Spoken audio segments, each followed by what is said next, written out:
Item ಯಾವುದೇ ಇರಲಿ try ಮಾಡಿ ಆಚಿ ಚಿಕನ್ ಮಸಾಲಾ. ಆಚಿ ಚಿಕನ್ ಮಸಾಲಾ. ಇಲ್ಲಿ ಮಹಾಯುದ್ಧ ಹಲವು ರಾಷ್ಟ್ರಗಳಿಗೆ ಅದರ ಎಫೆಕ್ಟ್ ತಾಗ್ತಾ ಇದೆ. ಪ್ರಮುಖವಾಗಿ 17ನೇ ದಿನಕ್ಕೆ ಕೊಲ್ಲಿ ಮಹಾಯುದ್ಧ ಕಾಲಿಟ್ಟಿದೆ. ಇರಾನ್, ಇಸ್ರೇಲ್, ಅಮೆರಿಕ ಮಧ್ಯದ ದಾಳಿ ಪ್ರತಿದಾಳಿ 17ನೇ ದಿನಕ್ಕೆ ಕಾಲಿಟ್ಟಿದೆ ಅಂತೆ ನೋಡಿ. ಆದ್ರೂ ಕೂಡ ಭೀಕರ ದಾಳಿ ಮಾತ್ರ ನಿಲ್ತಾ ಇಲ್ಲ. ದಿನೇ ದಿನೇ ಅದರ ತೀವ್ರತೆ ಜಾಸ್ತಿ ಆಗ್ತಾ ಇದೆ. ಮಧ್ಯಪ್ರಾಚ್ಯದಲ್ಲಿ ಕೇಳಿಸುತ್ತಲೇ ಇದೆ ಕ್ಷಿಪಣಿ ಡ್ರೋನ್ಗಳ ಸದ್ದು. ದುಬೈ ಏರ್ಪೋರ್ಟ್ ಬಳಿ ಮತ್ತೆ ಇರಾನ್ನ ಡ್ರೋನ್ ಅಪ್ಪಳಿಸಿದೆ ಅನ್ನೋದ್ರ ಡೀಟೇಲ್ ಸಿಗ್ತಾ ಇದೆ. ದುಬೈ ಏರ್ಪೋರ್ಟ್ ಟಾರ್ಗೆಟ್ ಮಾಡಿ ಡ್ರೋನ್ ದಾಳಿ ಆಯ್ತಾ ಇರಾನ್ ಕಡೆಯಿಂದ.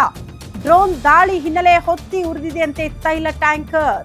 ಇರಾನ್ಗೆ ಸಂಬಂಧಪಟ್ಟಂತಹ ಡ್ರೋನ್ ತಾತ್ಕಾಲಿಕವಾಗಿ ಎಲ್ಲಾ ವಿಮಾನಗಳ ಹಾರಾಟ ಮತ್ತೆ ದುಬೈನಲ್ಲಿ ಸ್ಥಗಿತ ಮಾಡಲಾಗಿದೆ. ದುಬೈ ಏರ್ಪೋರ್ಟ್ಗೆ ಹೋಗುವ ಮಾರ್ಗ ಸಂಪೂರ್ಣವಾಗಿ ಬಂದ್ ಆಗಿದೆ. ಮತ್ತೆ ಫ್ಲೈಟ್ಗಳು ಸಿಗ್ತಾ ಇಲ್ಲ ಅಂತ ಪ್ರಯಾಣಿಕರ ಪರದಾಟ ಮುಂದುವರಿತಾ ಇದೆ.